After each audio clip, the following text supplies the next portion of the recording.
Hello friends, ഇപ്പോൾ എല്ലാവർക്കും market വാറിൻ്റെ പുതിയൊരു വീഡിയോയിലേക്ക് സ്വാഗതം. അപ്പോൾ ഫ്രണ്ട്സ്, നമ്മളിന്ന് സംസാരിക്കാൻ പോകുന്നത് ഫോറിൻ ഇൻസ്റ്റിറ്റ്യൂഷണൽ ഇൻവെസ്റ്റേഴ്സ്, അതായത് ഇന്ത്യയിൽ ഏറ്റവും അധികം നിക്ഷേപം നടത്തുന്ന ടോപ്പ് 10 ആയിട്ടുള്ള ഫോറിൻ ഇൻസ്റ്റിറ്റ്യൂഷണൽ ഇൻവെസ്റ്റേഴ്സിനെ കുറിച്ചിട്ടാണ് നമ്മളിവിടെ ഇന്നത്തെ വീഡിയോയിൽ സംസാരിക്കാൻ പോകുന്നത്. അല്ലെങ്കിൽ ഇന്ത്യൻ മാർക്കറ്റിനെ നിയന്ത്രിക്കാൻ തക്ക ശേഷിയുള്ള വമ്പന്മാരായിട്ടുള്ള ആളുകളെ പറ്റിയിട്ടാണ് നമ്മൾ സംസാരിക്കുന്നത്. ഓക്കെ, അതിൽ ഭൂരിഭാഗം ആളുകളും വരുന്നത് USA-ലാണ്. നിങ്ങൾ തീർച്ചയായിട്ടും ഈ വീഡിയോ മുഴുവനായിട്ടും ശ്രദ്ധിച്ചും കാണാൻ വേണ്ടി ശ്രദ്ധിക്കണം. ഒരുപാടധികം ഡീറ്റെയിൽസ് നമ്മൾ ഈ വീഡിയോയിൽ പറയുന്നുണ്ട്. ഓക്കെ, ഓരോ ഫോറിൻ ഇൻസ്റ്റിറ്റ്യൂഷൻ ഇൻവെസ്റ്റേഴ്സിനെ പറ്റിയിട്ട് നമ്മൾ നന്നായിട്ട് സംസാരിക്കുന്ന വീഡിയോ ആണ്. ഓക്കെ, അപ്പം വീഡിയോ നിങ്ങൾ തീർച്ചയായിട്ടും മുഴുവനായിട്ടും ശ്രദ്ധിച്ചും കാണാൻ വേണ്ടി ശ്രദ്ധിക്കുക. അതുപോലെ തന്നെ നിങ്ങൾക്ക് എന്ത് തന്നെ പറയാനുണ്ടെങ്കിൽ നമ്മുടെ കമൻറ്റ് സെക്ഷനിൽ ചോദിക്കാവുന്നതാണ്. ഓക്കെ, അപ്പം ആദ്യം നമുക്ക് എന്താണ് what are foreign institutional investors എന്ന സംഭവം നോക്കിയിട്ട് തന്നെ നമുക്ക് തുടങ്ങാം അല്ലേ. അപ്പം നമുക്ക് അതിൻ്റെ കറക്റ്റ് ആയിട്ടുള്ളൊരു ഡെഫിനിഷൻ നമ്മളിവിടെ കൊടുത്തിട്ടുണ്ട്. അപ്പം അതിൻ്റെ ഡെഫിനിഷൻ നോക്കുകയാണെങ്കിൽ എന്താണ് പറയുന്നത്? FIIs are the investment funds or organisation based outside of India that invest in Indian financial market. അതായത് ഒരു ഇൻവെസ്റ്റ്മെൻറ്റ് ഫണ്ട്സ് അല്ലെങ്കിൽ ഒരു ഓർഗനൈസേഷൻ, ഒരു സ്ഥാപനം based on outside of India, ഇന്ത്യക്ക് പുറത്താണ് അവർ സ്ഥിതി ചെയ്യുന്നത്, അല്ലെങ്കിൽ എസ്റ്റാബ്ലിഷ്ഡ് സ്ഥാപിക്കപ്പെട്ടതും അല്ലെങ്കിൽ പുറത്ത് ഫംഗ്ഷൻ ചെയ്യുന്ന ഒരു ഫൈനാൻഷ്യൽ ഇൻസ്റ്റിറ്റ്യൂഷൻ അല്ലെങ്കിൽ ഒരു organisation that predominantly invest Indian financial market, അല്ലെങ്കിൽ മറ്റൊരു രാജ്യത്തിൽ നിക്ഷേപം നടത്തുന്ന ഒരു സ്ഥാപനം അല്ലെങ്കിൽ ഒരു ഇൻസ്റ്റിറ്റ്യൂഷൻ, അതിനെയാണ് ഫോറിൻ ഇൻസ്റ്റിറ്റ്യൂഷണൽ ഇൻവെസ്റ്റേഴ്സ് എന്ന് ഒറ്റ വാക്കിൽ പറഞ്ഞാൽ നമുക്ക് പറയാൻ പറ്റും. ഓക്കെ, അപ്പോൾ അതിന് ഒരുപാട് റോൾ ഉണ്ട്. നമുക്കിപ്പം അവർക്ക് ഇന്ത്യൻ മാർക്കറ്റിനെ കേന്ദ്രീകരിച്ച് നോക്കുകയാണെങ്കിൽ FIIസിൻ്റെ പ്രാധാന്യം വളരെ ഏറിക്കൊണ്ടിരിക്കുകയാണ് അല്ലേ. അപ്പോൾ role in the Indian economy എന്ന് പറയുമ്പോൾ എന്തൊക്കെ റോളാണ് പ്രധാനമായിട്ടുള്ളതെന്ന് ചോദിച്ചാൽ അവർ ലിക്വിഡിറ്റി പ്രൊവൈഡ് ചെയ്യും. ഓക്കെ, ഒരുപാട് ഷെയർസിൽ അവർ ഇൻവെസ്റ്റ് ചെയ്യുന്നത് വഴി മറ്റ് നമ്മുടെ ഡൊമസ്റ്റിക് ഇൻസ്റ്റിറ്റ്യൂഷണൽ ഇൻവെസ്റ്റേഴ്സ് വിൽക്കുന്ന സാധനങ്ങളൊക്കെ വാങ്ങാൻ വേണ്ടിയിട്ട് കൃത്യമായിട്ടുള്ള ആളുകളും, അതുപോലെ തന്നെ ഫോറിൻ ഇൻസ്റ്റിറ്റ്യൂഷണൽ ഇൻവെസ്റ്റേഴ്സ് വിൽക്കുന്ന സാധനങ്ങൾ വാങ്ങിക്കാൻ വേണ്ടിയിട്ട് ഡൊമസ്റ്റിക് ഇൻസ്റ്റിറ്റ്യൂഷണൽ ഇൻവെസ്റ്റേഴ്സും അതുപോലെ തന്നെ റീറ്റെയിലേഴ്സ് ആയിട്ടുള്ളൊക്കെ ആളുകളിൽ അല്ലേ. അപ്പം എന്ത് സംഭവിക്കും? ഇവർ ഒരുപാട് മണി മാർക്കറ്റിൽ പമ്പ് ചെയ്യുന്നത് വഴി തന്നെ ലിക്വിഡിറ്റി ക്രിയേറ്റ് ചെയ്യും അല്ലേ. അതായത് ഒരു സ്റ്റോക്കിന് നമ്മളിപ്പം ഒരു കമ്പനീനെ പ്രത്യേക പൈസയിൽ നമ്മൾ വിൽക്കുകയാണെങ്കിൽ ആ ഒരു പൈസയിൽ തന്നെ ബിഡ് ആസ്ക് സ്പ്രെഡ് അധികമില്ലാതെ തന്നെ നമുക്ക് വാങ്ങാൻ വേണ്ടിയിട്ട് പറ്റുന്നത് ഈ ലിക്വിഡിറ്റി ഒക്കെ നല്ല ശക്തമായിട്ടുള്ളത് കൊണ്ടാണ് അല്ലേ. പിന്നെ ഡ്രൈവ് ഗ്രോത്ത്, അതായത് ഒരുപാട് മണി നമ്മുടെ എക്സ്റ്റേണൽ സൈഡിൽ നിന്ന് നമ്മുടെ രാജ്യത്തേക്ക് വരികയാണെങ്കിൽ നമ്മുടെ കമ്പനീസിനൊക്കെ ഒരുപാട് പൈസ കിട്ടുകയും അവർക്ക് സ്മൂത്ത് ആയിട്ട് ബിസിനസ് റൺ ചെയ്ത് കൊണ്ടുപോകാൻ വേണ്ടിയിട്ട് പറ്റുകയും ചെയ്യും. ഓക്കെ, പുതിയ നിക്ഷേപങ്ങൾ, നൂതന നിക്ഷേപങ്ങളൊക്കെ നടത്തിയിട്ട് അവർക്ക് പ്രോഫിറ്റ് ജനറേറ്റ് ചെയ്യാൻ പറ്റും. അതുവഴി നമ്മുടെ GDP, നമ്മുടെ ഗ്രോസ് ഡൊമസ്റ്റിക് പ്രോഡക്റ്റും അതുപോലെ തന്നെ നമ്മുടെ രാജ്യത്തിൻ്റെ ടെക്നോളജി സൈഡ് ആയാലും അല്ലെങ്കിൽ ഓവറോൾ ഗ്രോത്ത് വളരെ പെട്ടെന്ന് തന്നെ സംഭവിക്കാൻ തുടങ്ങും. അതുപോലെ തന്നെ ഇൻഫ്ലുവൻസ് സ്റ്റോക്ക് മാർക്കറ്റ് ട്രെൻഡ്സ്.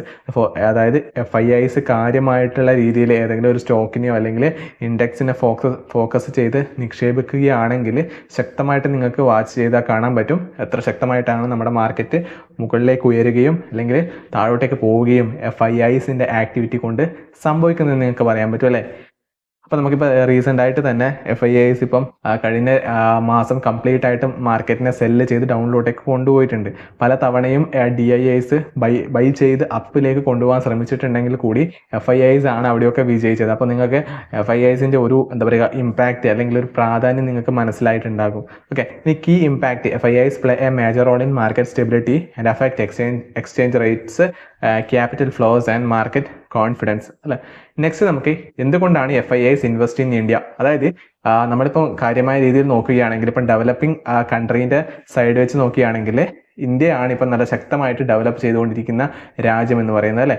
അപ്പം എന്തുകൊണ്ടാണ് നമ്മൾ ഇന്ത്യയിലേക്ക് FIIs കാര്യമായ രീതിയിൽ നിക്ഷേപം നടത്തുന്നതിൻ്റെ പ്രധാന കാരണം എന്ന് പറയുന്നത് ഹൈ ഗ്രോത്ത് പൊട്ടൻഷ്യലാണ്. India's growing economy and large consumer market. ഇന്ത്യയാണ് ഇപ്പോൾ ലോകത്തിൽ ഏറ്റവും കൂടുതൽ ആളുകളുള്ള രാജ്യം എന്ന് പറയുന്നത് അല്ലേ.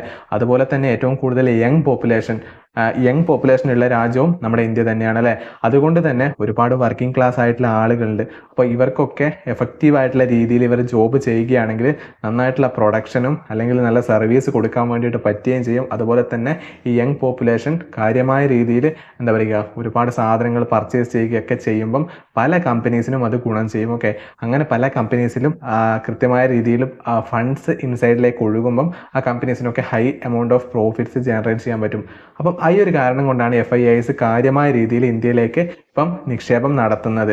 ഓക്കെ, അതുപോലെ തന്നെ reform and infrastructure on going government. നമ്മുടെ ഇപ്പം റീസെൻ്റായിട്ട് നോക്കുകയാണെങ്കിൽ ഇപ്പം തുടർച്ചയായിട്ട് ഒരുപാട് തവണ 10 വർഷത്തിലധികമായി നമ്മുടെ നരേന്ദ്രമോദി സർക്കാർ തന്നെയാണ് ഇന്ത്യ ഭരിക്കുന്നത് അല്ലേ. അപ്പം BJPക്ക് നല്ല സ്ട്രോങ് ആയിട്ടുള്ള ഒരു മെജോറിറ്റി ഉള്ളത് കൊണ്ട് തന്നെ ഇന്ത്യയിൽ കാര്യമായ രീതിയിലുള്ള ഡിസിഷനൊക്കെ എടുക്കുമ്പം എന്താ പറയുക, പൊളിറ്റിക്കൽ ഇൻസ്റ്റെബിലിറ്റി എന്ന് പറയുന്ന, രാഷ്ട്രീയ അസ്ഥിരത എന്ന് പറയുന്ന ഒരു പ്രശ്നം ഇവിടെ വരുന്നില്ല.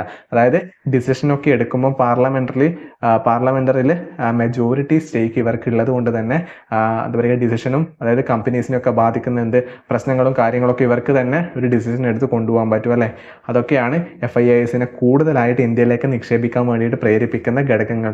Opportunities for high returns in sectors like technology, financial and consumer goods, reforms in is of doing business, tax and infrastructure. അതുപോലെ തന്നെ ഇന്ത്യയിൽ ബിസിനസ് ചെയ്യുക എന്ന് പറയുന്നത് അധികം ഡിഫിക്കൽട്ടായിട്ടുള്ളൊരു കാര്യമല്ല എന്ന് പറയുന്നത്. അതുകൊണ്ടൊക്കെ തന്നെയാണ് FIIs കൂടുതലായിട്ടും ഇന്ത്യയിലേക്ക് നിക്ഷേപിക്കാൻ ശ്രമിക്കുന്നത്. അപ്പം ജസ്റ്റ് നമ്മളിവിടെ ഒരു പിക്ചർ കൊടുത്തിരിക്കുന്നത് നമ്മുടെ രാജ്യത്തിൻ്റെ പ്രധാനമന്ത്രി നരേന്ദ്രമോദി ഇന്ത്യയുടെ ഫ്ലാഗ് ഒരു എന്താ പറയുക, ഒരു ദീർഘവീക്ഷണം എന്ന രീതിയിൽ നമ്മൾ ജസ്റ്റ് ഒന്ന് കൊടുത്തതാണ് അല്ലേ. നമുക്ക് ടോപ്പ് 10 ഫോറിൻ ഇൻസ്റ്റിറ്റ്യൂഷണൽ ഇൻവെസ്റ്റേഴ്സ് എന്ന ടോപ്പിക്കിലേക്ക് അടക്കാം. അപ്പം നമ്മൾ ഇതിനൊരു മാനദണ്ഡം സൃഷ്ടിച്ചിട്ടാണ് നമ്മൾ ഈ ടോപ്പ് 10 ഫോറിൻ ഇൻസ്റ്റിറ്റ്യൂഷണൽ ഇൻവെസ്റ്റേഴ്സിനെ കൊടുത്തിട്ടുള്ളത്. എന്താ പറയുക, ക്രൈറ്റീരിയ, ഇതിൻ്റെ മാനദണ്ഡം എന്ന് പറയുന്നത് largest stake in Indian company, significant market influence and sectors of interest. അതായത് ഇന്ത്യൻ മാർക്കറ്റിൽ ഏറ്റവും കൂടുതലും സ്റ്റേക്ക്, അതായത് ഇന്ത്യൻ മാർക്കറ്റിലെ മേജർ കമ്പനീസിൽ കൂടുതലായിട്ടും സ്റ്റേക്ക് ഉള്ള എക്സ്റ്റേണൽ അല്ലെങ്കിൽ ഫോറിൻ ഇൻസ്റ്റിറ്റ്യൂഷണൽ ഇൻവെസ്റ്റേഴ്സിനെ പറ്റിയിട്ടാണ് നമ്മളിവിടെ പറയുന്നത്. അതിനെ തന്നെ ടോപ്പ് 10 ലേബലിൽ നമ്മൾ കൊടുത്തിട്ട് കൃത്യമായിട്ട് ഇവിടെ കാണിച്ചിട്ടുണ്ട്. ഓക്കെ, ഫസ്റ്റ് വൺ വരുന്നത് എന്താണ്, ബ്ലാക്ക് റോക്ക് INC ആണ്. അപ്പം നിങ്ങളൊക്കെ റീസെൻ്റായിട്ട് ഒരുപാട് തവണ കേട്ടിട്ടുണ്ടാകും, ചില ആളുകൾ കേട്ടിട്ടുണ്ടാവില്ല അല്ലേ. ലോകത്തിൽ ഏറ്റവും കൂടുതലും എന്താ പറയുക, അസറ്റ് മാനേജ് ചെയ്യുന്ന ഒരുപാട് ഫണ്ട്, അതായത് ലോകത്തിൽ 20 ട്രില്യൺ പ്ലസ് ഫണ്ട് മാനേജ് ചെയ്യുന്ന ഒരു കമ്പനിയാണ് ബ്ലാക്ക് റോക്ക് എന്ന് പറയുന്നത്.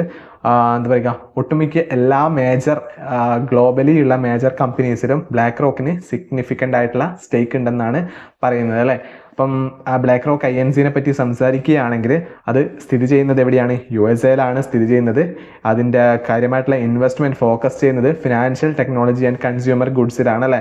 അതുപോലെ തന്നെ നമുക്ക് എന്താ പറയുക, ബ്ലാക്ക് റോക്കിനെ പറ്റി സംസാരിക്കുകയാണെങ്കിൽ അതിനെ വേൾഡ്സ് ലാർജസ്റ്റ് അസറ്റ് മാനേജർ എന്ന് പറയാം. അതുപോലെ തന്നെ black rocks shear capital volume influence the sectors in invest in making it more closely watched. അതായത് ബ്ലാക്ക് റോക്ക് ഏതൊക്കെ കമ്പനിയിലാണ് നിക്ഷേപിക്കുന്നത് എന്ന് നോക്കിയിട്ട് മാത്രം ഒരുപാട് ഫണ്ട് ഇൻഫ്ലോ ചെയ്യിക്കാൻ വേണ്ടിയിട്ട് പല ഇൻസ്റ്റിറ്റ്യൂഷണൽ ഇൻവെസ്റ്റേഴ്സും അല്ലെങ്കിൽ ഡൊമസ്റ്റിക് ഇൻവെസ്റ്റേഴ്സും ശ്രമിക്കുന്നുണ്ട് എന്നുള്ളതാണ് മറ്റൊരു യാഥാർത്ഥ്യം. അതുപോലെ തന്നെ ഇവർക്ക് ശക്തമായിട്ടുള്ള ഒരു സംഭവമാണ് അലാഡിൻ പ്ലാറ്റ്ഫോം എന്ന് പറയുന്ന ഒരു സംഭവം. ഓക്കെ, അതെന്താണെന്ന് ചോദിച്ചാൽ black rocks proprietary risk management platform ആണ് അലാഡിൻ എന്ന് പറയുന്നത്. Deep data driven insight that guide it's investment decision especially in emerging markets like India. അതായത് ഈ അലാഡിൻ പ്ലാറ്റ്ഫോം എന്ന് പറയുന്ന സാധനം എന്താ പറയുക, ഡാറ്റ ഡ്രിവൺ ഇൻസൈറ്റ്സ് കൂടുതലായിട്ടും എന്താ പറയുക, ഒരുപാട് ഫൈനാൻഷ്യൽ ഡാറ്റ അല്ലെങ്കിൽ ന്യൂസും കാര്യങ്ങളും മറ്റെല്ലാ സംഭവങ്ങളും കളക്ട് ചെയ്തിട്ട് ഒരു ഇൻവെസ്റ്റേഴ്സിന് കാര്യമായ രീതിയിൽ ഇൻവെസ്റ്റ്മെൻറ്റ് നടത്തണോ വേണ്ടയോ എന്നൊക്കെ കൃത്യമായിട്ട് പറഞ്ഞു കൊടുക്കുന്ന ഒരു പ്ലാറ്റ്ഫോം. അതായത് ആ ബ്ലാക്ക് റോക്ക് തന്നെ സൃഷ്ടിച്ചെടുത്ത അല്ലെങ്കിൽ ബ്ലാക്ക് റോക്ക് തന്നെ ഉണ്ടാക്കിയെടുത്തിട്ടുള്ള ഒരു എന്താ പറയുക, വളരെ എന്താ പറയുക ഉപകാരപ്രദമായിട്ടുള്ള ഒരു പ്ലാറ്റ്ഫോമാണ് ആ സംഭവം.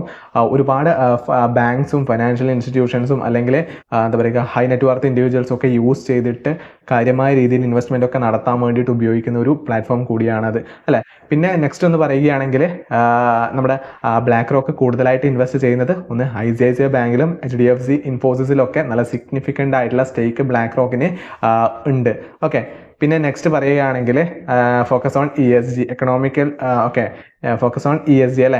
Black rocks prioritises environmental, social and governance. ESG ഫാക്ടേഴ്സിൽ ശക്തമായിട്ടും ഇവർ നോക്കുന്നുണ്ട്.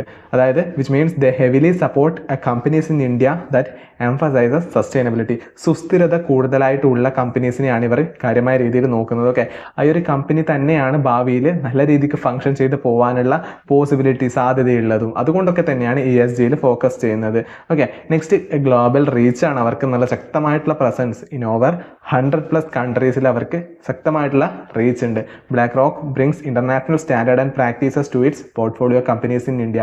അവർക്ക് ഒരുപാട് ഇന്ത്യൻ കമ്പനീസിൽ, ഒരുപാട് വലിയ ഇന്ത്യൻ കമ്പനീസിൽ സ്റ്റേക്ക് ഉള്ളത് കൊണ്ട് തന്നെ അവർക്ക് ഒരുപാട് എന്താ പറയുക ഗ്ലോബലി ഉള്ള പല പല ഇന്റർനാഷണൽ സ്റ്റാൻഡേർഡ്സും പ്രാക്ടീസസും ഒക്കെ നിഷ്പ്രയാസം ഇവർക്ക് ഈ കമ്പനീസിലും ഇൻക്ലൂഡ് ചെയ്യിക്കാൻ വേണ്ടിയിട്ട് പറ്റും. ഓക്കെ, പിന്നെ ഒന്ന് significant portion of BlackRock's investment are passive. Okay, providing stability to Indian blue chip stocks. Next, BlackRock ശക്തമായിട്ടുള്ള രീതിയിൽ നോക്കുന്നത് നമ്മൾ നേരത്തെ പറഞ്ഞ പോലെ തന്നെ എന്താണ്, ടെക്നോളജി സെക്ടറിൽ നോക്കും, ഫൈനാൻഷ്യലിലും കൺസ്യൂമർ ഗുഡ്സിലൊക്കെ അവർ ശക്തമായിട്ടുള്ള രീതിയിൽ നോക്കുന്നുണ്ട് അല്ലേ. പിന്നെ ലോങ് ടേം ഹൊറൈസൺ ആണ് അവരുടെ മറ്റൊരു പ്രത്യേകത. Unlike short term investors, BlackRock's maintains a long term view which can provide resilience to the companies to it supports. അതായത് മറ്റ് പല കമ്പനീസ് അല്ലെങ്കിൽ മറ്റ് പല ഇൻസ്റ്റിറ്റ്യൂഷൻസും ശ്രമിക്കുന്നത് പോലെ, അതായത് എന്താ പറയുക, ഷോർട്ട് ടേമിലേക്ക് ഒരു പ്രോഫിറ്റ് ജനറേറ്റ് ചെയ്ത് ഇറങ്ങുന്ന രീതിയല്ല ബ്ലാക്ക് റോക്കിനുള്ളത്. ബ്ലാക്ക് റോക്ക് കാര്യമായ രീതിയിൽ കമ്പനീസിനെ പഠിച്ചതിന് ശേഷം ലോങ് ടേം വ്യൂ പോയിന്റിലായിരിക്കും അവർ ദീർഘകാല നിക്ഷേപം നടത്തുന്നത് അല്ലേ. നെക്സ്റ്റ് നമുക്ക് രണ്ടാമത്തെ കാര്യം പറയാം, അല്ലെങ്കിൽ രണ്ടാമത്തെ വാൻഗാർഡ് ഗ്രൂപ്പാണ്. വാൻഗാർഡ് ഗ്രൂപ്പും ബ്ലാക്ക് റോക്കിനെ പോലെ തന്നെ ശക്തമായിട്ടുള്ള ഒരു അസറ്റ് മാനേജ്മെന്റ് കമ്പനിയാണ് അല്ലേ. സെക്കൻഡ് ലാർജസ്റ്റ് ആണ്. Vanguard is the second largest asset manager globally and a key investor in Indian markets അല്ലേ. പിന്നെ നെക്സ്റ്റ് പറയുകയാണെങ്കിൽ ലോ കോസ്റ്റ് ഇൻവെസ്റ്റിംഗ് ആണ് അത് അവർക്കുള്ളത്. Known for its low fee index funds, Vanguard strategies make quality investments accessible to many stabilising the market അല്ലേ. അവർക്ക് മറ്റു രീതിയിൽ പറഞ്ഞാൽ ലോ ഫീ ഇൻഡെക്സ് ആണ്. Known for its low fee ഇൻഡെക്സിൽ ആണ് അവർക്ക് കാര്യമായിട്ടുള്ളത് അല്ലേ. Vanguard's strategies make quality investment accessible to many stabilising the market. അതായത് വാൻഗാർഡിൻ്റെ ഒരു എന്താ പറയുക ഒരു ഉൾക്കൊള്ളൽ, അല്ലെങ്കിൽ വാൻഗാർഡിൻ്റെ ഒരു എന്താ പറയുക നിക്ഷേപം കൊണ്ട് തന്നെ നമ്മുടെ ഇന്ത്യൻ മാർക്കറ്റിനെ പല രീതിയിലും സ്റ്റെബിലൈസ് ചെയ്യിക്കാൻ വേണ്ടിയിട്ട് പ്രാപ്തമായിട്ടുള്ള രീതിയിൽ അവർക്ക് എന്താ പറയുക ഇതുണ്ട്, അവർക്കൊരു സ്റ്റേക്ക് അല്ലെങ്കിൽ അവർക്കൊരു പവർ ഉണ്ട് എന്നാണ് പറയുന്നത്. ഓക്കെ, പിന്നെ നെക്സ്റ്റ് പറയുകയാണെങ്കിൽ അവർ ഫോക്കസ് ചെയ്യുന്നത് വാൻഗാർഡ് ഹെവിലി ഫോക്കസസ് അല്ലെങ്കിൽ heavily invest in index funds and ETFs, exchange traded funds ആണ്. Supporting the large cap Indian stocks like Reliance and Infosys. അതായത് ലാർജ് ക്യാപ്പ് എന്താ പറയുക കമ്പനീസിനെയാണ് അവർ കൂടുതലായിട്ടും സപ്പോർട്ട് ചെയ്യുന്നത്. പിന്നെ കോർപ്പറേറ്റ് ഗവേണൻസ്, നേരത്തെ നമ്മൾ പറഞ്ഞതുപോലെ തന്നെ ബെറ്റർ കോർപ്പറേറ്റ് ഗവേണൻസ് ഉള്ള കമ്പനീസിലാണ് അവർ കൂടുതലായിട്ടും എന്താ പറയുക ഇൻവെസ്റ്റ്മെന്റ് ചെയ്യാൻ വേണ്ടിയിട്ട് ശ്രദ്ധിക്കുന്നത്. പിന്നെ study investment approach. Vanguard's investments are generally less volatile, providing a stabilizing effect in the Indian market. അതായത് നേരത്തെ പറഞ്ഞ പോലെ തന്നെ അവരും ഒരു ദീർഘകാല അടിസ്ഥാനത്തിലാണ് കമ്പനീസിനെ നോക്കിയിട്ട് നിക്ഷേപം നടത്തുന്നത്. ഓക്കെ, അതുപോലെ തന്നെ India is part of Vanguard's broader emerging strategy, making it a stable source of foreign investment. Vanguard കാര്യമായ രീതിയിൽ ഇപ്പോഴും ഇന്ത്യൻ മാർക്കറ്റിൽ നിക്ഷേപം നടത്തിക്കൊണ്ടിരിക്കുന്നുണ്ട് അല്ലേ. അതുപോലെ തന്നെ Vanguard educating investors on financial literacy, impacting investor awareness globally including India. അതായത് ഇൻവെസ്റ്റേഴ്സിന് പല അവയർനെസ് കാര്യങ്ങളൊക്കെ വാൻഗാർഡ് കൊടുക്കുന്നുണ്ട് അല്ലേ. Diversified sectors with a strong focus on long term investments, popular among long term and passive investors. Next വരുന്നത് Government of Singapore Investment Corporation ആണ് അല്ലെ. Next സ്ലൈഡിൽ GIZ ആണ് ഇവിടെ പറയുന്നത്. അവരുടെ മോട്ടോ നിങ്ങൾ കൃത്യമായിട്ട് നോക്കുക.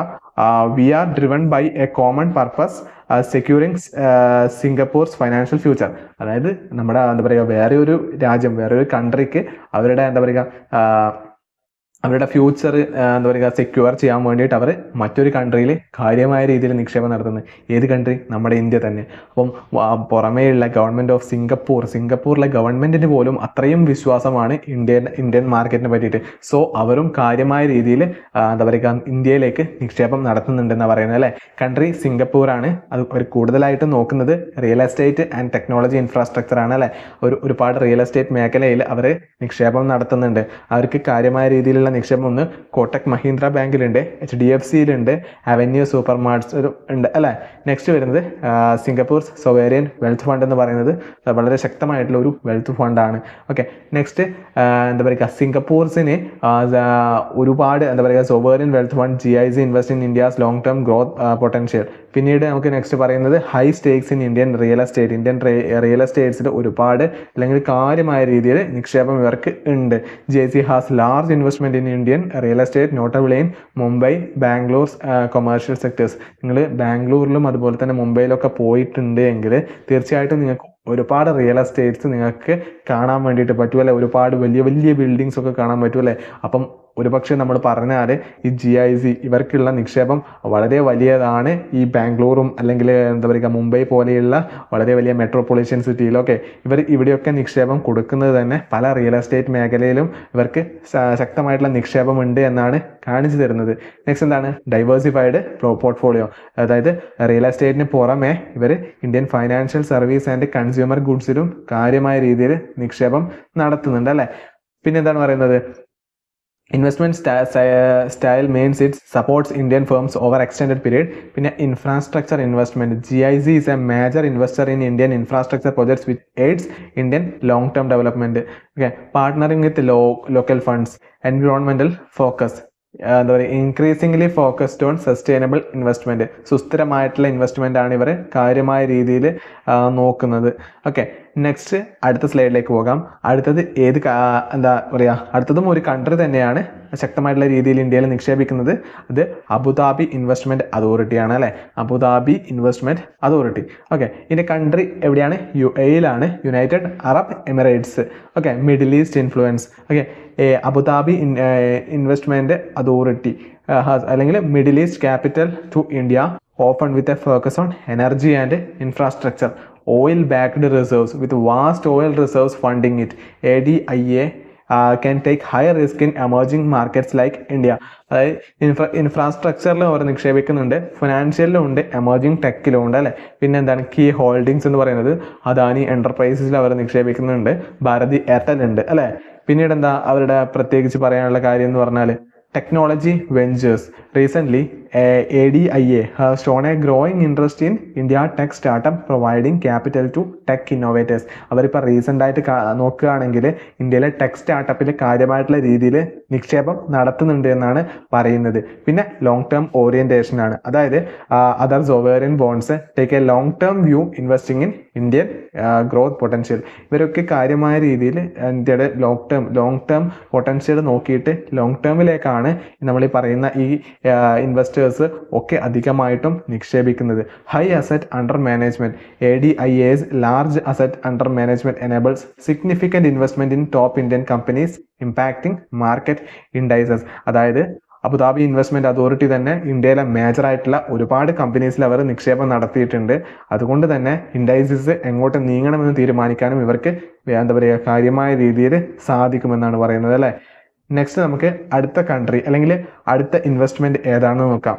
നൊമൂറ അസറ്റ് മാനേജ്മെന്റ് ആണ് അടുത്തതായിട്ട് വരുന്നത്. ഇത് എവിടെയാണെന്ന് ചോദിച്ചാൽ ജപ്പാനാണ്. ഓക്കെ, കൺട്രി ജപ്പാനാണ്. ഇൻവെസ്റ്റ്മെന്റ് ഫോക്കസ് ഫിനാൻഷ്യൽ സർവീസും ടെക്നോളജിയും തന്നെയാണ്. കീ ഹോൾഡിങ്സ് കാര്യമായ രീതിയിൽ ഹോൾഡ് ചെയ്യുന്ന ഇന്ത്യൻ കമ്പനി എന്ന് പറയുന്നത് Tata consultancy service, Infosys, ICICI bank ആണ് അല്ലെ. ജാപ്പനീസ് ഇൻവെസ്റ്റ്മെന്റ്സ് ഇൻ ഇന്ത്യ, അതായത് ഇന്ത്യ ലോകത്തിൽ തന്നെ ശക്തമായിട്ടുള്ള ഡെവലപ്ഡ് കൺട്രിയായ ജപ്പാൻ പോലും ഇന്ത്യനെ എത്ര കാര്യമായിട്ടുള്ള രീതിയിലാണ് കാണുന്നതെന്നാണ് പറയുന്നത്. As one of ജപ്പാൻസ് largest asset managers, അതായത് ജപ്പാനിലെ എന്താ പറയുക ലാർജസ്റ്റ് അസറ്റ് മാനേജ് ചെയ്യുന്ന ഒരു കമ്പനിയിൽ ഉൾപ്പെട്ടതാണ് ഈ നൊമൂറ അസറ്റ് മാനേജ്മെന്റ് എന്ന് പറയുന്നത് അല്ലെ. Unique Japanese investment perspectives. Okay, high quality standard. Nomura emphasizes quality in its portfolio, investing in reputable Indian companies like TCS and Infosys. അവരുടെ ഒരു പ്രത്യേകത എന്ന് പറയുന്നത് എന്താ പറയുക ഒരുപാട് പേര് ദോഷമൊന്നും കേൾപ്പിക്കാത്ത എന്താ പറയുക വളരെ ശക്തമായിട്ടുള്ള സ്ട്രോങ് ആയിട്ടുള്ള പ്രോഫിറ്റ് ജനറേറ്റ് ചെയ്യുന്ന കമ്പനീസിലാണ് അവർ നിക്ഷേപം നടത്തുന്നത് അല്ലേ.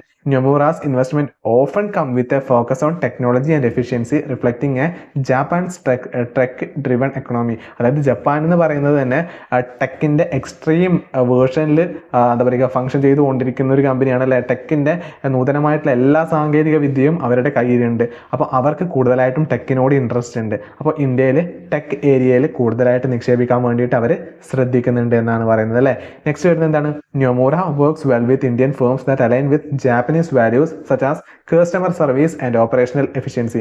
ജാപ്പനീസ് എന്താ പറയുക വാല്യൂസ് മൂല്യങ്ങളെ അവർ വില കൽപ്പിക്കുന്നുണ്ട്. കസ്റ്റമർ സർവീസ് നല്ല സ്ട്രോങ് ആയിട്ട് കൊടുക്കുന്ന കമ്പനീസിൽ നിക്ഷേപിക്കാൻ വേണ്ടിയിട്ട് അവർ കൂടുതൽ താല്പര്യം പ്രകടിപ്പിക്കുന്നുണ്ട് എന്നാണ് പറയുന്നത് അല്ലേ. നെക്സ്റ്റ് വരുന്നത് എന്താണ്? Stable portfolio. Nomura's investment approach is relatively conservative, focusing on stable growth ഉള്ള കമ്പനീസിലാണ് അവർ നിക്ഷേപിക്കുന്നത്. Venture into Indian startups. Nomura recent showed interest in Indian fintechs brings Japanese expertise to the sector. അതായത് ഇന്ത്യയിൽ ഒരുപാട് startup emerge ചെയ്യുന്നുണ്ട് അല്ലേ. അപ്പം ഇവർ റീസെൻ്റ്ലി കുറച്ച് ഇൻട്രസ്റ്റ് കാണിച്ചിട്ടുണ്ട് ഫിനാൻസ് സ്റ്റാർട്ടപ്പ് അല്ലേ, ഫിൻടെക് സ്റ്റാർട്ടപ്പിൽ കൂടുതലായിട്ടുള്ള നിക്ഷേപം നടത്താൻ വേണ്ടിയിട്ട്. നിക്ഷേപം നടത്തുക മാത്രമല്ല, ജാപ്പനീസിലെ വിദഗ്ധത എക്സ്പെർട്ടൈസ് ഈ എന്താ പറയുക ഇന്ത്യൻ സ്റ്റാർട്ടപ്സിലും കൊണ്ടുവരാൻ വേണ്ടിയിട്ട് ഇവർ ശ്രമിക്കുന്നുണ്ട്. Sectoral balance. Nomura maintains a diversified portfolio across finance, technology and infrastructure. Okay, next എന്താണ്? നെക്സ്റ്റ് വളരെ വലിയ ഒരു എന്താ പറയുക ഇൻവെസ്റ്റ്മെന്റ് ഫേം ആണ്, അല്ലെങ്കിൽ ഫോറിൻ ഇൻസ്റ്റിറ്റ്യൂഷണൽ ഇൻവെസ്റ്റർ ആണ് ഇന്ത്യനെ സംബന്ധിച്ചിടത്തോളം Morgan Stanley investment management. Global influence നോക്കുകയാണെങ്കിൽ Morgan Stanley's global expertise allows it to bring advanced strategies to Indian investment. Okay, എന്താണ് പറയുന്നത്? The firm focus on high growth sectors in India such as financial service and energy. എന്താ പറയുക, നമ്മുടെ ഈ Morgan Stanley investment മാനേജ്മെന്റും കൂടുതലായിട്ടും കാര്യമായിട്ടും നോക്കുന്നത് high growth sectors in India തന്നെയാണ്. പിന്നെ വെഞ്ചർ ക്യാപിറ്റൽ ആം ഉണ്ട്, അവർക്ക് സെപ്പറേറ്റ് ആയിട്ടുള്ള വെഞ്ചർ ക്യാപിറ്റൽ ആം ഉണ്ട്. Morgan Stanley also has A venture capital division that invest in promising Indian startups. അതായത് ഇന്ത്യയിൽ ഒരുപാട് എന്താ പറയുക ഭാവിയിൽ ഫ്യൂച്ചർ പ്രോഫിറ്റ് ജനറേറ്റ് ചെയ്യാൻ പറ്റുമെന്നിവർക്ക് വിശ്വാസമുള്ള പല ഇന്ത്യൻ സ്റ്റാർട്ടപ്സിലും അവർ നിക്ഷേപം നടത്തുന്നുണ്ടെന്നാണ് പറയുന്നത് അല്ലേ. പിന്നെ ഇവരുടെ മോർഗൻ സ്റ്റാൻലിൻ്റെ മറ്റൊരു പ്രധാനപ്പെട്ട ഒരു എന്താ പറയുക ഒരു ഫീച്ചറാണ് known for its risk management. Morgan Stanley uses hedging to mitigate risk in emerging markets like India. അതായത് അവർ പല ഹെഡ്ജിങ് ടെക്നിക്സും വലിയ വലിയ ഇൻവെസ്റ്റേഴ്സ് ഉപയോഗിക്കുന്നവരുടെ റിസ്ക് കൺട്രോൾ ചെയ്യാൻ വേണ്ടിയിട്ട് ഉപയോഗിക്കുന്ന ഒരു രീതിയാണ് ഹെഡ്ജിങ് എന്ന് പറയുന്നത്. ആ ഒരു ഹെഡ്ജിങ് കൂടി ഇവർ കൃത്യമായിട്ടുള്ള രീതിയിൽ നോക്കുന്നുണ്ട്. അതുകൊണ്ട് തന്നെ അവർക്ക് റിസ്ക് ഫാക്ടേഴ്സ് കുറവാണ് അല്ലേ. Significant stakeholder. As a prominent investor it actions can influence Indian stock prices and investor sentiment. അതായത് എന്താ പറയുക വലിയ സ്റ്റേക്ക് മോർഗൻ സ്റ്റാൻലിക്ക് ഇന്ത്യയിലെ പല കമ്പനീസിലും ഉണ്ട്. ഓക്കെ, അപ്പോൾ അവർ എന്തെങ്കിലും കാര്യമായ രീതിയിലൊരു പ്രസ്താവനയും മറ്റു കാര്യങ്ങളൊക്കെ കൊടുക്കുകയാണെങ്കിൽ അവർ കൊടുക്കുന്ന ആ കമ്പനീസിന് കാര്യമായിട്ടുള്ള രീതിയിൽ ഇന്ത്യൻ മാർക്കറ്റിൽ അഫക്റ്റ് ചെയ്യാനുള്ള പോസിബിലിറ്റി ഉണ്ടെന്നാണ് പറയുന്നത്. പിന്നെ ടെക്നോളജി ഡ്രിവൺ ആണ്. Increase the stake in Indian tech companies tapping in to India's growing IT sector. പിന്നെ എന്താ പറയുക ഇവരുടെ ഒരു പ്രത്യേകമായിട്ടുള്ളൊരു ഫീച്ചറാണ്, അല്ലെങ്കിൽ ഇത് സവിശേഷതയാണ്, views in India has A critical part of its emerging market strategies. പിന്നെ സ്ട്രോങ് റിസർച്ച് ആണ് ഇവർക്കുള്ളത് അല്ലേ. ദ ഫേംസ് എക്സ്റ്റെൻസീവ് വളരെ വിപുലമായിട്ടുള്ള റിസർച്ച് ഗവേഷണം എന്താ പറയുക capacity provides variable insights indirectly benefiting Indian companies. Okay, next വരുന്നത് Mirai asset global investment. Mirai asset global investment ആണ് വരുന്നത്. അതൊരു സൗത്ത് കൊറിയൻ കൺട്രിയിൽ അല്ലെങ്കിൽ സൗത്ത് കൊറിയയിലാണ് അത് വരുന്നത് അല്ലേ. Brings A south Korean perspective heavily investing in technology sector. നേരത്തെ നമ്മൾ പറഞ്ഞ പോലെ ടെക്നോളജി സെക്ടറിൽ കൂടുതലായിട്ട് നിക്ഷേപിക്കുന്നുണ്ട്. കേരളത്തിൽ തന്നെ HDFC ബാങ്കും ഇൻഫോസിസും വരുന്നുണ്ട്. പിന്നെ നമ്മുടെ റീറ്റെയിലിൽ അല്ലെങ്കിൽ റിലയൻസ്, നമ്മുടെ ഇന്ത്യയിലെ ഏറ്റവും വലിയ കോടീശ്വരനായ മുകേഷ് അംബാനിയുടെ കമ്പനിയിലും ഇവർ കാര്യമായിട്ടുള്ള രീതിയിൽ നിക്ഷേപിക്കുന്നുണ്ട് അല്ലേ. ഇവർ എന്താ പറയുക മിറായി അസറ്റ് ഗ്ലോബൽ ഇൻവെസ്റ്റ്മെൻറ്റ് മറ്റൊരു രീതിയിൽ പ്രസിദ്ധി ആർജിച്ചിരിക്കുന്നത് എന്തിലാണ്? ദ ഫേം ഹാസ് ഷോൺ അല്ലെങ്കിൽ Mirai is known for its ETF investment supporting top Indian firms passively. പിന്നെ എന്താണ് പറയുന്നത്? Real estate focus. ഓക്കെ, നമ്മൾ നേരത്തെ കണ്ട പോലെ തന്നെ ഇവർ റിയൽ എസ്റ്റേറ്റ് മേഖലയിലും, അതായത് നമ്മൾ നേരത്തെ സിംഗപ്പൂരിൻ്റെ ഒരു ഇൻവെസ്റ്റ്മെൻറ്റ് നിങ്ങൾ കണ്ടല്ലോ അല്ലേ, അവർ കാര്യമായ രീതിയിൽ ഇന്ത്യൻ റിയൽ എസ്റ്റേറ്റിൽ നിക്ഷേപിക്കുന്നുണ്ട്. ഇവരും മിറായി അസറ്റ് ഗ്ലോബൽ ഇൻവെസ്റ്റ്മെൻറ്റും കാര്യമായ രീതിയിൽ ഇന്ത്യൻ റിയൽ എസ്റ്റേറ്റിലേക്ക് നിക്ഷേപിക്കുന്നുണ്ടെന്നാണ് പറയുന്നത്. High growth sector focus on future sectors. Mirai has been active in India's green energy and electrical vehicles sector. അതായത് ഇന്ത്യയിലെ ഗ്രീൻ എനർജിയിലും അതുപോലെ തന്നെ ഇലക്ട്രിക് വെഹിക്കിൾ സെക്ടറിലും മിറായിക്ക് ശക്തമായിട്ടുള്ള പ്രസൻസ് ഉണ്ടെന്നാണ് പറയുന്നത്. ഓക്കെ, നെക്സ്റ്റ് എന്താ പറയുന്നത്? Long term growth strategy. Mirai targets long term growth which aligns with India's development trajectory. അതായത് നമ്മൾ നേരത്തെ പറഞ്ഞ പോലെ തന്നെ ലോങ് ടേമിലേക്കാണ് ഇവർ കാര്യമായ രീതിയിൽ കൂടുതലായിട്ട് നിക്ഷേപിക്കുന്നത്. നെക്സ്റ്റ് വരുന്നത് T Rowe prices group INC ആണ്. ഇതും USA തന്നെയാണ് വരുന്നത്. കൺസ്യൂമർ ഗുഡ്സും ഫൈനാൻഷ്യൽ എനർജി സെക്ടറിലാണ് കാര്യമായ രീതിയിൽ നിക്ഷേപിക്കുന്നത്. പിന്നെ എന്താണ്? Key holdings Maruti Suzuki and HDFC ആണ് പറയുന്നത് അല്ലേ. Housing development financial corporation known for a balanced approach to equity market. Okay, T റോവിനെ പറ്റി പറയുകയാണെങ്കിൽ employees a balanced approach focusing on consumer goods and energy sector. Consumer ഗുഡ്സിനും അതുപോലെ തന്നെ energy സെക്ടറിനും അവർ കൂടുതലായിട്ടും പ്രാധാന്യം കൊടുക്കുന്നുണ്ടെന്നാണ് പറയുന്നത്. ഓക്കെ, പിന്നെന്താണ് പറയുന്നത്? പിന്നെ T-Rowe price strong research capabilities make it a sophisticated investor in the Indian markets. വളരെ സൂക്ഷ്മമായിട്ടാണ് ഇവർ എന്താ പറയുക ഓരോ കമ്പനീസിനെയും അനലൈസ് ചെയ്തിട്ട് നിക്ഷേപം നടത്തുന്നത്. ഓക്കെ, അതുകൊണ്ടൊക്കെ തന്നെ ഈ കമ്പനീസ് അല്ലെങ്കിൽ ഈ ഇൻസ്റ്റിറ്റ്യൂഷണൽ ഇൻവെസ്റ്റേഴ്സ് ഒക്കെ ഏതൊക്കെ കമ്പനിയിലാണ് നിക്ഷേപിക്കുന്നത് എന്ന് കാര്യമായിട്ട് വാച്ച് ചെയ്തിട്ട് പല ആളുകളും നിൽക്കുന്നുണ്ട്. India is an essential component T-Rowe's price emerging market strategy. Next എന്താ പറയുന്നത്, ഇൻവെസ്റ്റ്മെൻറ്റ് ഇൻ കൺസ്യൂമർ ഗുഡ്സ്. നേരത്തെ നമ്മൾ പറഞ്ഞ പോലെ തന്നെ ഇന്ത്യൻ കൺസ്യൂമർ ഗുഡ്സിൽ ഇവർ കാര്യമായ രീതിയിൽ നിക്ഷേപിക്കുന്നുണ്ട്. ഇന്ത്യയിലെ മിഡിൽ ക്ലാസ് പോപ്പുലേഷൻ്റെ ഒരു പൊട്ടൻഷ്യൽ മനസ്സിലാക്കിയിട്ടാണ് അല്ലേ. Next value orientation. It tends to focus on value investment supporting a quality companies at reasonable valuation. Okay, next അടുത്ത സ്ലൈഡിലേക്ക് പോകാം. അടുത്ത ഏതാണ് പറയുന്നത്, ഫ്രാങ്ക്ലിൻ ടെംപ്ടൺ ഇൻവെസ്റ്റ്മെൻ്റ് ആണ്. അതിനെ പറ്റിയിട്ട് നമ്മൾ ചെറിയൊരു ഓവർവ്യൂ ഇവിടെ തരാം. എന്താ പറയുക, കൺട്രി USA ഉണ്ട് അത് അല്ലേ. USA ഫ്രാങ്ക്ലിൻ ടെംപ്ടൺ ഇൻവെസ്റ്റ്മെൻറ്റ് വരുന്നത്. എന്താ പറയുക, key holdings SBI, Bharti Airtel. എന്താ പറയുക, ഇൻവെസ്റ്റ്മെൻറ്റ് ഫോക്കസ് ഫിനാൻഷ്യൽ എനർജി യൂട്ടിലിറ്റീസിലൊക്കെയാണ് ഇവർ കാര്യമായിട്ടുള്ള രീതിയിൽ നിക്ഷേപം നടത്തുന്നത് അല്ലേ. നെക്സ്റ്റ് നമുക്ക് അടുത്ത സ്ലൈഡിലേക്ക് പോവാം. ഫിഡലിറ്റി ആണ് നമ്മുടെ ലാസ്റ്റ് ടോപ്പ് 10th കാറ്റഗറിയിൽ നമ്മൾ എടുത്തിട്ടുള്ളത്. ഫിഡലിറ്റി ഇൻവെസ്റ്റ്മെൻറ്റ്സ് ആണ്. അതിലും USA തന്നെയാണ് വരുന്നത് അല്ലേ. അതായത് നമ്മൾ നേരത്തെ പറഞ്ഞ പോലെ തന്നെ USA യുണൈറ്റഡ് സ്റ്റേറ്റ് ഓഫ് അമേരിക്കയ്ക്ക് ഇന്ത്യൻ കമ്പനീസിൽ എത്ര ശക്തമായിട്ടുള്ള ഇൻഫ്ലുവൻസ് ഉണ്ട് എന്നാണ് ഇതൊക്കെ കാണിച്ചു തരുന്നത്. ഓക്കെ, കീ ഇൻവെസ്റ്റ്മെൻറ്റ് അല്ലെങ്കിൽ കീ ഹോൾഡിങ്സ് എന്ന് പറയുന്നത് ഒന്ന് ICICI ബാങ്ക് ഉണ്ട്, പിന്നെ ഇൻഫോസിസ് ഉണ്ട് അല്ലേ. Broad range especially tech and financials നമുക്ക് കാണാൻ പറ്റുന്നുണ്ട്. ഇന്ത്യൻ ടെക് കമ്പനീസിലോ അല്ലെങ്കിൽ ഫിനാൻഷ്യൽ കമ്പനീസിലൊക്കെ ഇവർക്കുള്ള കൃത്യമായിട്ടുള്ള ഒരു സാമീപ്യം എന്ന് പറയുന്നത് വളരെ ഹൈ ആണ് അല്ലേ. അപ്പം നമുക്ക് ഈ ഒരു കാര്യങ്ങളൊക്കെ കൊണ്ട് തന്നെ അല്ലെങ്കിൽ ഇതൊക്കെ മനസ്സിലാക്കിക്കൊണ്ട് തന്നെ ഇന്ത്യയുടെ ഒരു പൊട്ടൻഷ്യൽ നിങ്ങൾക്ക് മനസ്സിലാക്കാൻ സാധിക്കും. എക്സ്റ്റേണൽ ആയിട്ടുള്ള ഫോറിൻ ഇൻസ്റ്റിറ്റ്യൂഷണൽ ഇൻവെസ്റ്റേഴ്സിന് ഇത്രയും പ്രതീക്ഷ അർപ്പിച്ചിട്ട് ഇൻവെസ്റ്റ് ചെയ്യുന്ന ഈ ഇന്ത്യൻ മാർക്കറ്റിൽ നമ്മുടെ പലരും അല്ലെങ്കിൽ നമ്മുടെ ഇന്ത്യയിലുള്ള പലർക്കും ഭയമാണ് ഇന്ത്യൻ ഷെയർ മാർക്കറ്റിൽ നിക്ഷേപിക്കാൻ വേണ്ടിയിട്ട് അല്ലേ. ഇവരൊക്കെ ഇത്രയും ഭാവി കണ്ടുകൊണ്ട് നിക്ഷേപിക്കാൻ വേണ്ടി ശ്രദ്ധിക്കുമ്പം നമ്മളെപ്പോലെയുള്ള ആളുകൾ നമ്മളുടെ വരുമാനത്തിൻ്റെ ഒരു ചെറിയ പോർഷനെങ്കിലും ഇൻവെസ്റ്റ് ചെയ്യാൻ വേണ്ടിയിട്ട് ശ്രദ്ധിക്കുക എന്നൊക്കെയുള്ള വലിയ പാഠങ്ങൾ നമുക്ക് ഇവരൊക്കെ നമുക്ക് പറഞ്ഞു തരുന്നല്ലേ. ഇനി FII's impact on Indian stock market. നമ്മൾ നേരത്തെ പറഞ്ഞ പോലെ തന്നെ മാർക്കറ്റ് ലിക്വിഡിറ്റി പ്രൊവൈഡ് ചെയ്യുന്നുണ്ട് അല്ലേ. Help maintaining liquidity and smooth market operation. Sectoral influence കൊടുക്കുന്നുണ്ട് അല്ലേ. FII's often concentrate investment in high growth sectors. High growth സെക്ടറിലായിരിക്കും അവർ കൂടുതലായിട്ടും നിക്ഷേപം നടത്തുന്നത്. നമ്മൾ നേരത്തെ പറഞ്ഞ പോലെ തന്നെ എന്താ പറയുക, high growth sector means technology ഒക്കെ വളരെ വലിയ ഗ്രോത്ത് ഉള്ള സെക്ടറാണ് എന്നാണ് പറയുന്നത്. പിന്നെ എന്താണ് volatility. Inflows and outflows from FIIs can lead to short term volatility in the Indian stock market. അതായത് FIIs പല സമയത്തും നല്ലൊരു രീതിയിൽ മാർക്കറ്റിൽ നിന്ന് മണി വിത്ഡ്രോ ചെയ്യുകയും അതുപോലെ തന്നെ മാർക്കറ്റിലേക്ക് മണി പമ്പ് ചെയ്യുകയും ചെയ്യുന്നുണ്ടല്ലേ. അപ്പോൾ ആ ഒരു സമയത്തൊക്കെ മാർക്കറ്റിൽ നല്ല രീതിക്കുള്ള ഫ്ലക്ച്വേഷൻസ് ഉണ്ടാകും. അപ്പോൾ ലോങ് ടേം ഇൻവെസ്റ്റർ ആണ് നിങ്ങളെങ്കിൽ കൃത്യമായിട്ടുള്ള രീതിയിൽ ഇൻവെസ്റ്റ് ചെയ്ത് പോവുക. മാർക്കറ്റ് ഡൗൺ ആകുമ്പം ആവറേജിൽ ഇൻവെസ്റ്റ് ചെയ്യുക. ഓക്കെ, അപ്പം ഈ ഒരു രീതിയിൽ സിസ്റ്റമാറ്റിക് ആയിട്ടുള്ള ഇൻവെസ്റ്റ്മെൻറ്റ് പ്ലാൻ നടത്തിയിട്ടുണ്ടെങ്കിൽ മാത്രമേ നമുക്ക് ഷെയർ മാർക്കറ്റിൽ അല്ലെങ്കിൽ ഇൻവെസ്റ്റിംഗ് ഫീൽഡിൽ നമുക്ക് ലോങ് ടേമിൽ സസ്റ്റൈനബിലിറ്റി ഉള്ളൂ.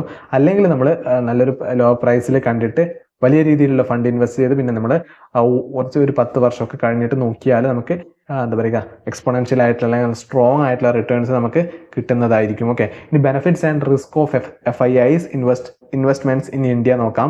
Access to foreign capital, improved market efficiency, sector growth. അതായത് എന്താ പറയുക വിദേശ നാണ്യത്തിൻ്റെ ആക്സസ് നമുക്ക് കിട്ടും അല്ലേ. ഇവരൊക്കെ പല രാജ്യത്തു നിന്നാണ് നമ്മുടെ ഇന്ത്യയിലേക്ക് നിക്ഷേപം നടത്താൻ വേണ്ടിയിട്ട് വരുന്നത്. അപ്പോൾ ഇവർക്ക് നിക്ഷേപം നടത്തണമെങ്കിൽ ഇവരുടെ മണി ഇന്ത്യൻ റുപ്പിയിലേക്ക് കൺവേർട്ട് ചെയ്യണം. അപ്പോൾ ഇവരൊക്കെ ഈ പൈസ ഇന്ത്യൻ ബാങ്ക്സിനോ അല്ലെങ്കിൽ കൺവേർട്ടബിൾ എന്താ പറയുക മിഡിലിൽ നിൽക്കുന്ന ഇവർക്ക് കൊടുത്തിട്ട് ഈ പൈസ ഇന്ത്യയുടെ കയ്യിലെത്തും. ഓക്കെ, എന്നിട്ട് അതിന് തത്തുല്യമായിട്ടുള്ള ഇന്ത്യൻ റുപ്പി കൊടുക്കും. അപ്പോൾ ഒരുപാട് പൈസ ഇന്ത്യയിലേക്ക് എക്സ്റ്റേണൽ മണി ഫോറിൻ മണി പമ്പ് ചെയ്യും. ഓക്കെ, അത് എപ്പോഴും ഇന്ത്യയുടെ എന്താ പറയുക വാല്യൂ ഇന്ത്യയുടെ റുപ്പിയുടെ വാല്യൂ കൂടാൻ വേണ്ടിയിട്ടാണ് സഹായിക്കുക.